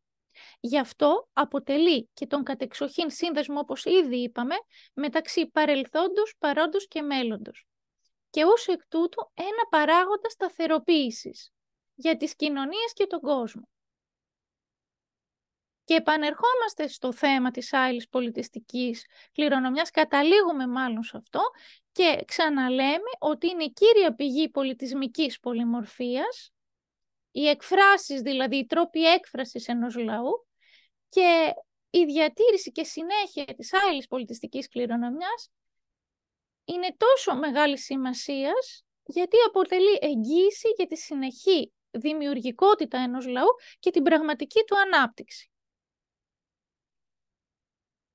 Ένας δεύτερος όρος που ακούγεται πλέον πολύ έντονα στις μέρες μας και ως απόρρια των ζητημάτων που μας προβληματίζουν, όπως η παγκοσμιοποίηση και άλλα ζητήματα, είναι ο όρος της βιώσιμης ανάπτυξης. Ποια είναι τα ζητήματα που μας προβληματίζουν, μερικά μάλλον από τα ζητήματα που μας προβληματίζουν στις μέρες μας? Η παγκοσμιοποίηση, όπως ήδη αναφέραμε, η αστικοποίηση και η αλλαγή του κλίματος. Αυτά με τη σειρά τους οδηγούν σε μεγάλες οικονομικές και κοινωνικές αλλαγές, οι οποίες αυτές αλλαγές φέρνουν στη δημόσια πλέον συζήτηση, στη δημόσια πια συζήτηση, τις δύο αυτές προκλήσεις, της βιώσιμης ανάπτυξης και της έξυπνης ανάπτυξης. Συνεχώς συζητήσεις γύρω από αυτά τα δύο είδη ανάπτυξης πια και αυτά είναι τα ζητούμενα είδη ανάπτυξης πλέον. Οι σύγχρονες αντιλήψεις για την οικονομική ανάπτυξη είναι πλέον πιο ανθρωποκεντρικές. Η μέτρηση του επίπεδου ανάπτυξης απομακρύνεται από την παραδοσιακή προσέγγιση. Κάποτε μετράγαμε το πόσο αναπτυγμένη είναι μια χώρα με βάση το ακαθάριστο εγχώριο προϊόν της. Πλέον όμως δεν μετράται έτσι. Έχει οδηγηθεί το πράγμα προς μια πιο ολιστική και ολοκληρωμένη προσέγγιση που απεικονίζεται με το δείκτη ανθρώπινης ανάπτυξης. Έχουμε φύγει πια από το ακαθάριστο εγχώριο προϊόν και έχουμε πάει στο δείκτη ανθρώπινης ανάπτυξης. Πιο ανθρωποκεντρικές οι σύγχρονες αντιλήψεις. Στην προσέγγιση αυτή, την πιο ανθρωποκεντρική, αποκτούν αυξανόμενη σημασία εκτός της οικονομικής ανάπτυξης. Η κοινωνική ανάπτυξη αρχίζει και ολοένα ξεπηδάει και ακούγεται. Η περιβαλλοντική βιωσιμότητα επίσης αρχίζει ολοένα και ακούγεται και η πολιτιστική κληρονομιά. Αυτά τα τρία, η κοινωνική ανάπτυξη, η περιβαλλοντική βιωσιμότητα και η πολιτιστική κληρονομιά, που είναι και το θέμα μας, αποτελούν κεντρικά στοιχεία της αναπτυξιακής προσπάθειας που γίνεται πια είτε σε εθνικό, είτε σε περιφερειακό, είτε σε τοπικό επίπεδο. Στα Ηνωμένα Έθνη συγκεκριμένα και την UNESCO, η πολιτιστική κληρονομιά θεωρείται ως η τέταρτη διάσταση της βιώσιμης ανάπτυξης, μαζί με τις άλλες τρεις διαστάσεις που αναφέραμε, την οικονομική, την κοινωνική και την περιβαλλοντική. Από όλα αυτά συμπεραίνουμε τα εξής, βγάζουμε τα εξής συμπεράσματα. Η κληρονομιά δεν είναι πλέον στενά ένα σύνολο από αντικείμενα, με μόνο σκοπό απλά τη συντήρησή τους, την προστασία τους για ιστορικούς, ηθικούς και αρχαιολογικούς λόγους. Αλλά ευρύτερα αποτελεί πια ένα αναπόσπαστο λειτουργικό τμήμα της κοινωνίας και της οικονομίας ενός τόπου, που συμπεριλαμβάνει τα πολιτικά πρότυπα, την οικονομική ευημερία, την κοινωνική συνοχή και την πολιτισμική διαφορετικότητα. Στο πλαίσιο των σύγχρονων αντιλήψεων για την οικονομική ανάπτυξη, Η πολιτιστική κληρονομιά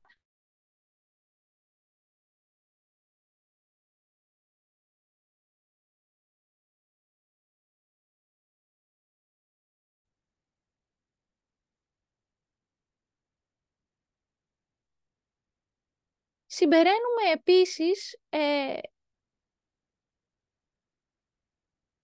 αυτές τις τρεις συνιστώσεις που θα δούμε τώρα.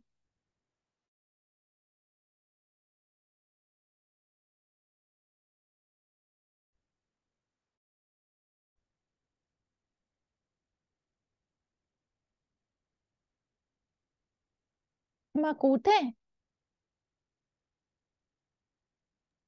Ναι, κανονικά σε ακούω. Α, εντάξει, γιατί κάτι μου έβγαλε για το ίντερνετ.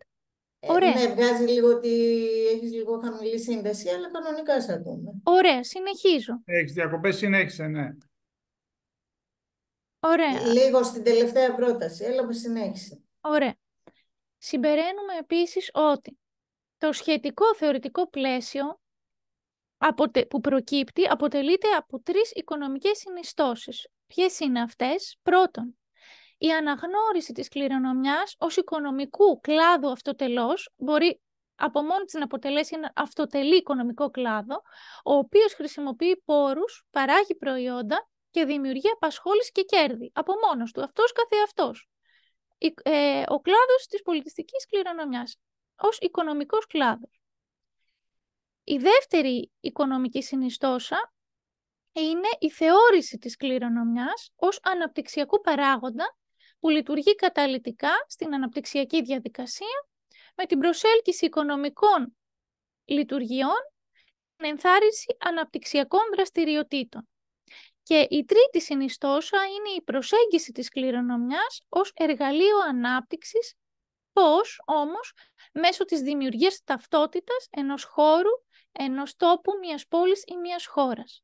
Έχουμε λοιπόν αυτές τις τρεις οικονομικές συνιστώσεις γύρω από την πολιτιστική κληρονομιά, την αναγνώρισή της ως οικονομικού κλάδου αυτοτελώς, τη θεώρησή της ως αναπτυξιακού παράγοντα και την προσέγγιση της ως εργαλείου ανάπτυξης. Πώς μπορούμε όμως να αξιοποιήσουμε τελικά την πολιτιστική κληρονομιά? Δύο είναι οι τρόποι. Πρώτα απ' όλα, με το να την ανακαλύψουμε και να εμπεδώσουμε όλα όσα κουβαλά. Να τα ανακαλύψουμε, να τα εμπεδώσουμε και να υιοθετήσουμε όσα μας εκφράζουν. Να υιοθετήσουμε τις διαχρονικές αξίες που κουβαλά, που είναι πολύτιμες για την ευημερία μας. Και εδώ πάντα λέω ότι δεν είναι ανάγκη να καθόμαστε να ανακαλύπτουμε τον τροχό από την αρχή. Κάποιοι άλλοι τον ανακάλυψαν πριν από μας, μεταφορικά το λέω, έχουν φιλοσοφήσει τη ζωή πριν από μας, έχουν καταλήξει σε συγκεκριμένες διαχρονικές αξίες, οπότε είναι πολύ σοφό εκ μέρους μας να τις αναζητήσουμε, να τις ανακαλύψουμε και να τις υιοθετήσουμε. Και με αυτόν τον τρόπο αξιοποιούμε την πολιτιστική κληρονομιά και αναπτυσσόμαστε. Έτσι έρχεται και η προσωπική ανάπτυξη. Και ο δεύτερος τρόπος αξιοποίησης της πολιτιστικής κληρονομιάς είναι μέσω της σωστής διαχείρισής της. Είτε της υλικής είτε της άειλης πολιτιστικής κληρονομιάς, με σκοπό την αναγέννηση μιας κοινωνίας και την οικονομική και κοινωνική βιώσιμη ανάπτυξη μιας περιοχής. Είτε σε μακροοικονομικό, είτε σε μικροοικονομικό, είτε σε εθνικό, περιφερειακό, ευρωπαϊκό και διεθνές επίπεδο. Και από την άλλη χρονικά είτε σε βραχυπρόθεσμη, μεσοπρόθεσμη είτε μακροπρόθεσμη διάσταση. Διερευνούμε, ανακαλύπτουμε και υιοθετούμε τις διαχρονικές αξίες που κουβαλά ο ένας τρόπος που είναι πιο προσωπικός αλλά και κοινωνικός και ο δεύτερος η σωστή διαχείριση σε διάφορα επίπεδα των καταλήπων αυτής της κληρονομιάς. Θέλω να δούμε δύο από αυτά τα επίπεδα. Το μακροοικονομικό, που μακροοικονομικό θα πει κάτι πιο γενικό, σε επίπεδο χώρας, σε επίπεδο κρατών. Από πάνω, το βλέπεις από πιο μεγάλη κλίμακα. Εδώ πώς μπορούν να αλλάξουν τα πράγματα, τι βήματα μπορούν να γίνουν, σε επίπεδο ας πούμε Ελλάδας, για να το αντιληφθούμε καλύτερα. να υπάρξει καλύτερη αντίληψη και κατανόηση του θέματος για το οποίο μιλάμε. Της βαρύτητας και του δυναμικού ρόλου που έχει η πολιτιστική κληρονομιά και πόσο καταλυτικά μπορεί πραγματικά να δράσει για τη σωστή ανάπτυξη μιας κοινωνίας. Δεύτερον, το να υπάρχει θέληση. Δεν αρκεί να το καταλάβουμε, θα πρέπει και να θέλουμε να επενδύσουμε σε αυτήν. Που σε πολλές περιπτώσεις ξεκάθαρα δεν υπάρχει. Τρίτο βήμα, τρίτη προϋπόθεση, είναι ο σωστός σχεδιασμός. Να τα βάλουμε κάτω και να τα σχεδιάσουμε σωστά σε επίπεδο κυβερνητικό. Και τέταρτο βήμα είναι, στο πλαίσιο αυτής της διαδικασίας, να αξιοποιηθούν και κατάλληλα οι ανάλογοι επαγγελματίες. Σε όλα τα επίπεδα. Ο κάθε ένας όπου είναι κατάλληλος.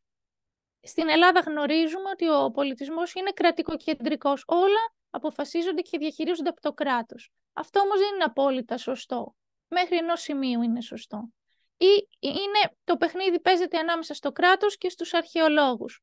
Και στο ενδιάμεσο υπάρχουν κάποια κενά.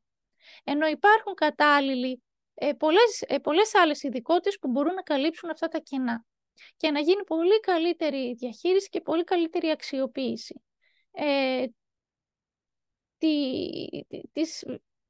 της τεράστιας αυτής κληρονομιάς που κατέχουμε.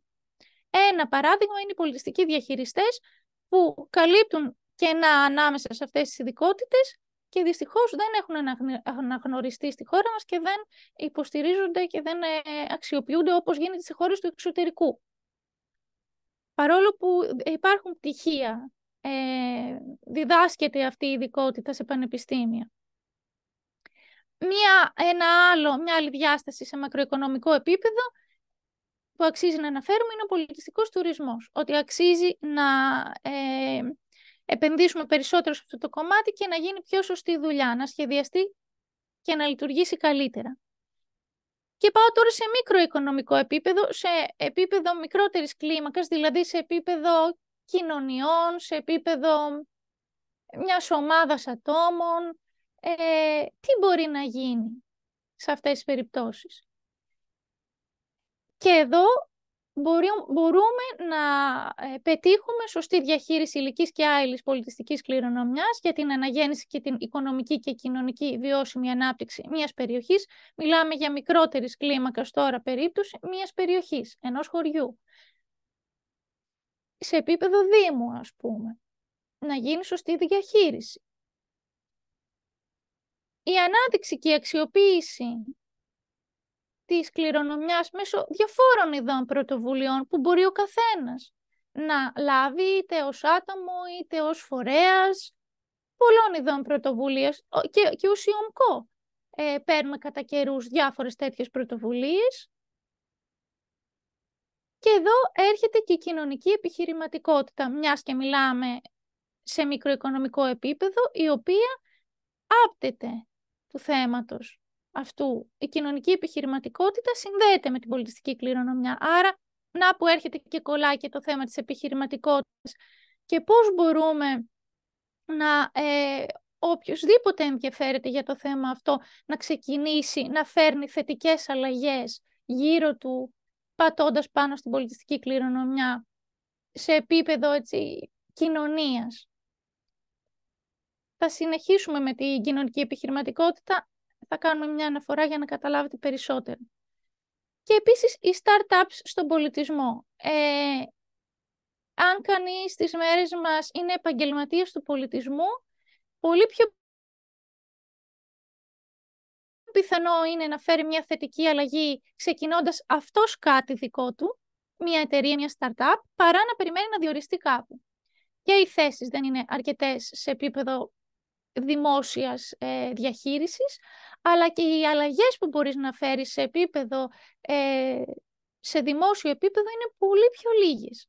Αν λοιπόν θες να κάνεις κάτι πάνω στο χώρο αυτό και αν θες πραγματικά να φέρεις θετικές αλλαγές, είναι ηλίου φαϊνότερο ότι πρέπει να ξεκινήσεις κάτι δικό σου, να τολμήσεις να φτιάξεις μια εταιρεία, μια ιδέα έξυπνη, η οποία θα άπτεται στον τομέα αυτό. Startups στον πολιτισμό και άλλων ειδών εταιρείες, λοιπόν. Startups είναι μια μορφή εταιρειών. Ένα παράδειγμα πολύ επιτυχημένο που έχουμε στην περίπτωση αυτή είναι η Clio Muse Tours. Πολλοί μπορεί να την ξέρετε. Είναι μια startup η οποία έχει διακριθεί ιδιαίτερα πάνω στο τομέα της πολιτιστικής κληρονομιάς και ασχολείται συγκεκριμένα με τις ακουστικές ξεναγήσεις σε μουσεία, μνημεία και ιστορικά σημεία πόλεων. Έχει πάρει χρηματοδοτήσεις από διεθνείς φορείς, έχει πάρει βραβεία πολύ μεγάλα και πραγματικά έχει διακριθεί και το κοινό της είναι πλέον διεθνές, απευθύνεται σε διεθνές κοινό με μεγάλη εμβέλεια. Ο Διεθνής Οργανισμός Τουρισμού, αν δεν κάνω λάθος, την έχει βραβεύσει. Οπότε σκεφτείτε, αυτή ήταν μια ιδέα 2 παιδιών, ας πούμε, που έφτιαξαν αυτή την εταιρεία και κοιτάξτε πού έφτασαν. Και μπορείτε να την ψάξετε. Και να μπείτε και να ακούσετε κάποιες από τις ξεναγήσεις ή να αξιοποιήσετε την εφαρμογή που προσφέρει. Και έρχεται και σε μικροοικονομικό επίπεδο πολιτιστικός τουρισμός, πάλι σε επίπεδο πρωτοβουλίων, δηλαδή ότι μία πρωτοβουλία μπορεί να σχετίζεται, που μπορεί να πάρει ένα άτομο, μία κοινότητα, μια ομάδα, να φτιάξει μια εταιρεία που να έχει σχέση με τον πολιτιστικό τουρισμό. Ο πολιτιστικός τουρισμός είναι μεγάλο κεφάλαιο και κολλάει και σε μακροοικονομικό επίπεδο και σε μικροοικονομικό. Μία αναφορά τώρα στην κοινωνική επιχειρηματικότητα, για να συνδεθούμε και με το θέμα της ημερίδας περισσότερο. Η κοινωνική επιχειρηματικότητα τι προσπαθεί συνήθως? Να προωθήσει ευρύτερους κοινωνικούς, πολιτιστικούς και περιβαλλοντικούς στόχους που συχνά συνδέονται με τον εθελοντικό τομέα περισσότερο, σε τομείς όπως η άμβλυνση της φτώχειας, η υγειονομική περίθαλψη και η ανάπτυξη της κοινότητας. Να, που έρχεται και κολλάει και η πολιτιστική κληρονομιά εδώ, στην ανάπτυξη της κοινότητας. Η κοινωνική επιχειρηματικότητα από τη φύση της υποστηρίζει κάθε είδους πολιτιστικές εκδηλώσεις. Από τη φύση της. Έχει μεγάλη συνάφεια με τη πολιτιστική έκφραση μιας κοινότητας, η κοινωνική επιχειρηματικότητα. Υποστηρίζει λοιπόν κάθε είδους πολιτιστικές εκδηλώσεις, θεωρώντας ότι είναι ένας τρόπος ενίσχυσης της κοινωνικής συνείδησης. Οι νέοι επιχειρηματίες σε όλη την Ευρώπη αναζητούν τρόπους και ιδέες για να αρχίσουν να χτίζουν τη δική τους κοινωνική επιχείρηση. Και είναι μεγάλη τάση αυτή στην κοινωνική επιχειρηματικότητα. Όλο ένα και ακούγεται περισσότερο και όλο ένα περισσότεροι νέοι αποφασίζουν να ασχοληθούν με την κοινωνική επιχειρηματικότητα. Και όπως αποδείχθηκε και από το προηγούμενα και από τη σύνδεση όλων αυτών, η πολιτιστική κληρονομιά είναι πράγματι ένας πολύ καλός τρόπος για να γίνει αυτό. Να συνδεθεί δηλαδή η πολιτιστική κληρονομιά με μια κοινωνική επιχείρηση που κάποιος αποφασίσει να ανοίξει. Και θα κλείσω τώρα με το θέμα, θα το φέρω λίγο στο ελληνικό πλαίσιο το πράγμα. Πώς η ίδια η ελληνική πολιτιστική κληρονομιά, αυτή καθεαυτή, αποτελεί από μόνη της, η ελληνική πολιτιστική κληρονομιά, από μόνη της, αποτελεί μέσον ανάπτυξης. Από τη φύση της, η ελληνική πολιτιστική κληρονομιά αποτελεί φορέα ανάπτυξης. Πώς, γιατί? Μέσω του συνέρχεστε, της έννοιας του συνέρχεστε, το ότι έχουμε την τάση να μαζευόμαστε, να συγκεντρωνόμαστε, να συνδιαλεγόμαστε οι άνθρωποι μαζί, είναι στοιχείο της ταυτότητάς μας αυτό, και μέσω του άλλου στοιχείου της ταυτότητάς μας, του στοιχείου της αλληλεγγύης. Αυτά τα δύο στοιχεία, το στοιχείο του συνέρχεστε και το στοιχείο της αλληλεγγύης, που είναι στοιχεία της ελληνικής ταυτότητας, και όχι μόνο της ελληνικής, της ρωμαϊκής θα έλεγα ταυτότητας, αποδεικνύουν πώς μπορεί πραγματικά να αποτελέσει φορέα και μέσο ανάπτυξης. Η ελληνική πολιτιστική κληρονομιά αυτή καθεαυτή. Παλαιότερα οι άνθρωποι στα αρχαία χρόνια π.Χ. που μαζευόντουσαν στην αγορά.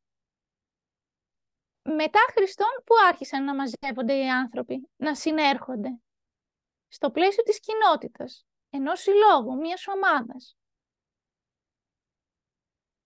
Π.Χ. λοιπόν είχαμε την αγορά, μετά Χριστόν αρχίσαμε να έχουμε την έννοια της κοινότητας, την έννοια του συλλόγου. Όπου τι γινόταν εκεί, και στο ένα και στο άλλο, συζητούσαν οι άνθρωποι. Χρησιμοποιούσαν το λόγο και το διάλογο.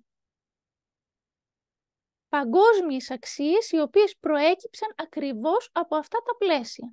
Και τις έφερε η ελληνική φυλή, ήρθε και τις κατέθεσε αυτές, τις γέννησε αυτές τις παγκόσμιες αξίες, της συζήτησης, του λόγου, του διαλόγου. Άρα η ελληνική φυλή, η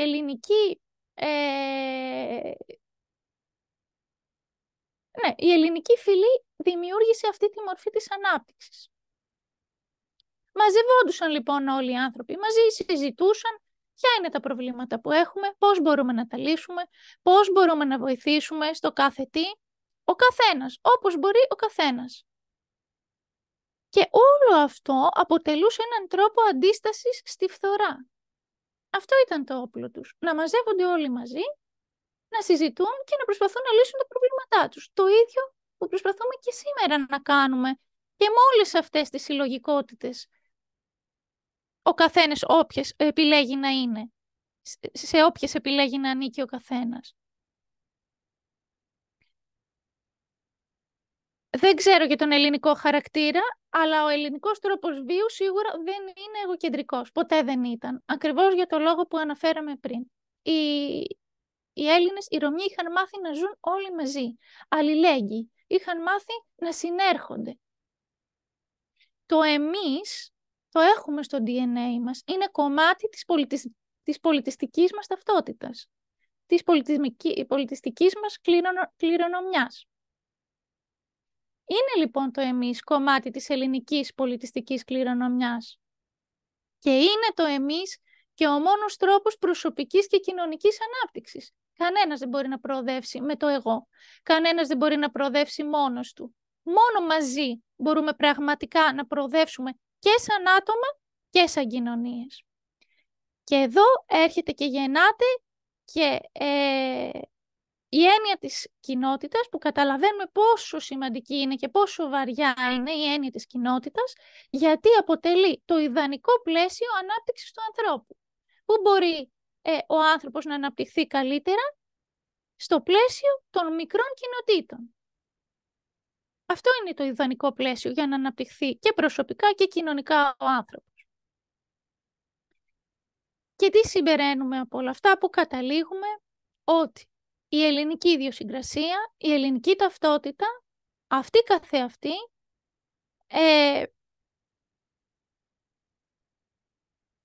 αποτελεί παράγοντα προσωπικής και κοινωνικής ανάπτυξης. Φύση, η ελληνική ιδιοσυγκρασία και η ελληνική ταυτότητα, από φυσικού τους δηλαδή, αποτελούν παράγοντες προσωπικής και κοινωνικής ανάπτυξης. Και θα πρέπει να το γνωρίζουμε αυτό, να είμαστε περήφανοι γι' αυτό και να το συνεχίζουμε όλο αυτό, να συνεχίζουμε να ζούμε έτσι, στο εμείς και όχι στο εγώ.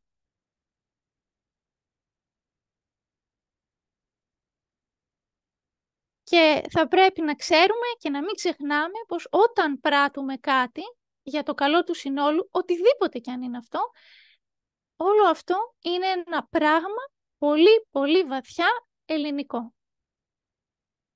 Πράττοντας για το καλό του συνόλου, πράττουμε και για το καλό του εαυτού μας. Αυτά είναι αλληλένδετα και είναι κομμάτι της φύσης μας, της ελληνικής μας φύσης, της ρωμαϊκής ταυτότητάς μας. Μας το εύχομαι λοιπόν να το καταλάβουμε και να συνεχίσουμε να ζούμε έτσι και να το μεταλαμπαδεύουμε στις επόμενες γενιές. Τελειώσαμε εδώ. Ελπίζω να τα ακούσατε, να ακουγόντουσαν καλά, δεν ξέρω. Σας ευχαριστώ πολύ. Και εμείς ευχαριστούμε πολύ, Μαριαρίνα. Μια χαρά ακουγόσουνα και είδαμε και την παρουσίαση. Ο λόγος στον κύριο Ουζούνογλου. Κύριε Νίκο, έχετε το μικρόφωνο κλειστό.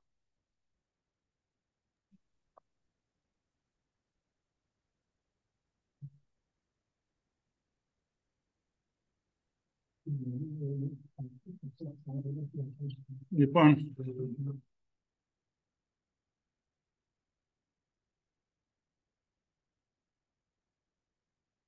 έχω το share. Μισό.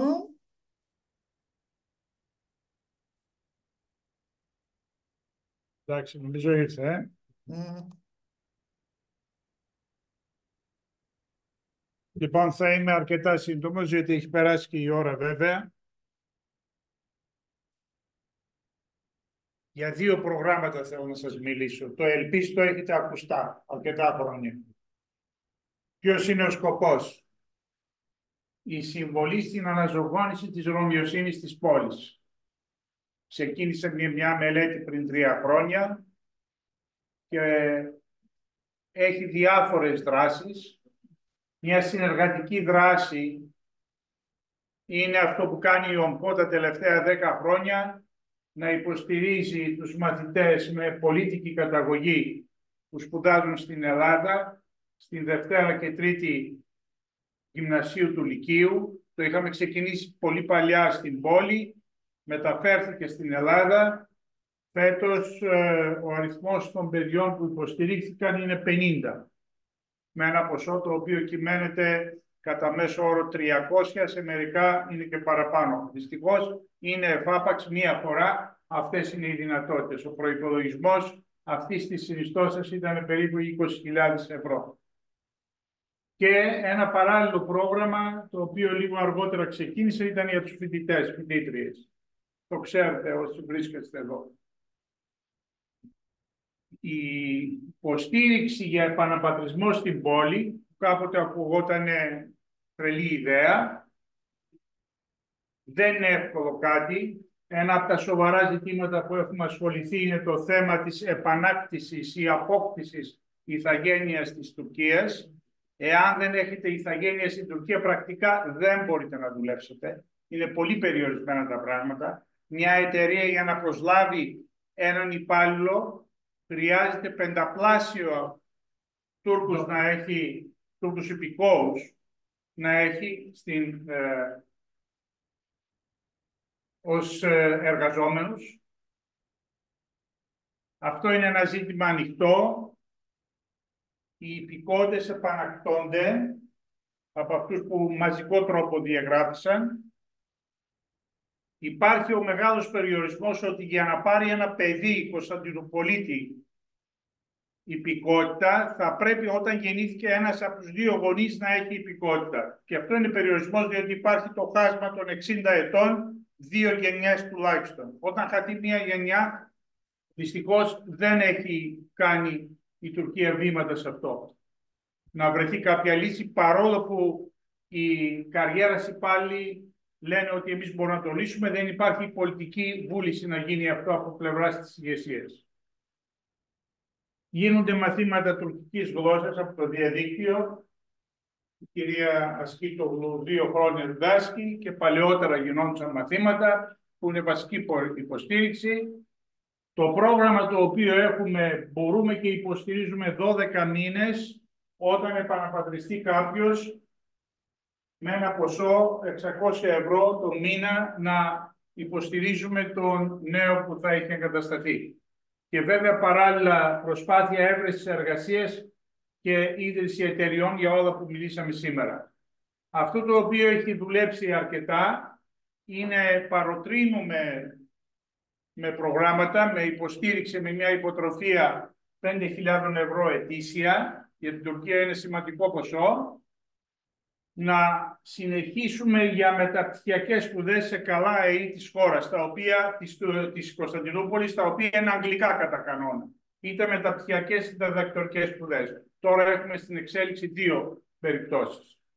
Και βέβαια το βασικό το οποίο η ΟΜΚΟ έχει υπόψη είναι όχι επιδοματική πολιτική. Αυτό δεν οδηγεί πουθενά. Υπάρχει παράδειγμα που δεν θα αποδώσει. Αποφεύγουμε με οποιοδήποτε τρόπο να πάμε σε μια επιδοματική πολιτική.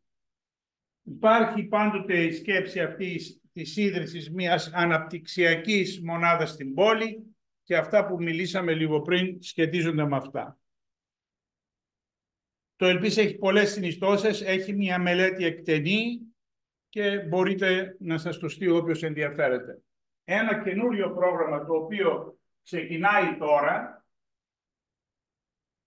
θα το ονομάσουμε δημιουργία, είναι υποδιαμόρφωση, είναι η οικονομική υποστήριξη από κληροδοσία που μας έχει έρθει από έναν Κωνσταντινοπολίτη αρχιτέκτονα.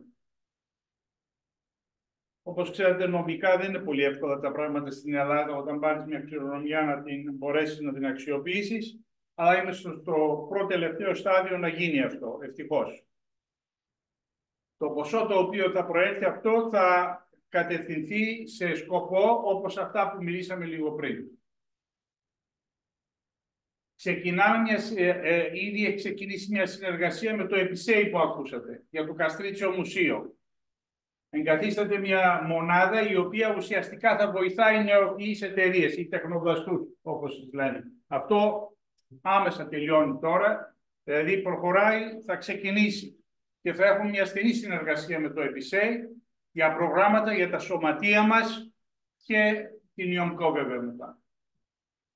Αυτό το οποίο σκεφτόμαστε είναι με τη μονάδα αυτή σε συνεργασία, με έδρα εδώ, να μπορούμε να υποστηρίζουμε νέους σε θέματα λογιστικής, φοροτεχνικών, νομικών, διπλώματα ευρεσιτεχνίας, να μπορούμε να τα καλύπτουμε εμείς, ώστε στο ξεκίνημα να υπάρχει η υποστήριξη. Το παράδειγμα του Γιώργου του Λούντο είναι μοναδικό. Είναι σπάνιο φαινόμενο τέτοια επιτυχία. Διότι στην Ελλάδα δυστυχώς όλη η φιλοσοφία η κρατική είναι εναντίον σε αυτό. Σας είπαμε, το ΕΠΙΣΕΙ κάθε χρόνο στο τέλος περιμέναμε να κλείσει. Μια κότα που γεννάει αυγό, η κυρία Διαμαντοπούλου ήθελε να το κλείσει. Τίποτα, για να κάνει ζημιά. Και βγαίνει και μιλάει τώρα διάφορα. Λοιπόν, ένα άλλο θέμα το οποίο είναι σοβαρό, βλέπετε αυτοί οι άνθρωποι που μιλήσαν λίγο πριν, χρόνια έχουν ξοδέψει ενέργεια να γράφουν προτάσεις και προσέλκυση προτάσεων σε προγράμματα. Δεν είναι εύκολο κάτι. Αλλά όταν αποκτηθεί εμπειρία είναι σημαντικό και μπορεί να έρχεται. Και ευελπιστούμε με τον Ιούνιο αυτά θα ξεκινήσουν να λειτουργούν και θα ακολουθήσουν ανακοινώσεις. Λοιπόν, εγώ θα σταματήσω εδώ. Είμαστε ανοιχτοί. Πιστεύω σήμερα ακούστηκαν χρήσιμα πράγματα. Δώσαμε παραδείγματα που παρόλο σε μια χώρα που είναι δυστυχώς εχθρική σε αυτά, είναι πραγματικά εχθρική. Δηλαδή το ΕΠΙΣΕΙ πόσες φορές προσπαθήσαν να το κλείσουν. Τα μαθαίναμε από εδώ από εκεί και παρεμβαίναμε. Ευτυχώς είχαμε έναν μαθητή, τώρα είναι συνταξιούχος, ο πρώτος που είχε ξεκινήσει τη διπλωματική εργασία μαζί μου, δούλευε στη Βουλή, ήταν προϊστάμενος τεχνικής υπηρεσίας και όταν μάθαινε κάτι αμέσως με τηλεφωνούσε και κάναν παρεμβάσεις. Καταλαβαίνετε με τι μιλάμε, κατάσταση. Λοιπόν, είμαστε μαζί, συνεχίζουμε και σήμερα βέβαια δεν ήταν το αντικείμενο, αλλά χάρη στην εθελοντική εργασία εθελοντών μας στη ΙΟΜΚΟ, μεταξύ αυτών η κυρία Χριστίνα Μπούρα, έχει γίνει μια τεράστια δουλειά. Τεράστια δουλειά που αφήνει πραγματικά ιστορία. Η ακίνητη περιουσία της ομογένειας των ευαγών ιδρυμάτων, των 70 ευαγών ιδρυμάτων, είναι από τα μεγάλα μυστήρια. Πώς υπάρχει το μυστήριο της Γίζας, ας πούμε, στην Αίγυπτο της πυραμίδας, έτσι κάτι είναι. Κανείς δεν ξέρει τι είναι αυτή η περιουσία. Λοιπόν, με βοήθεια φίλων Τούρκων και τη δουλειά της Χριστίνας Μπούρα, που την ευχαριστούμε πάλι πολύ, βγήκε αυτή η δουλειά. Και ξέρουμε τώρα την ακίνητη περιουσία και μπορούμε και την παρακολουθούμε.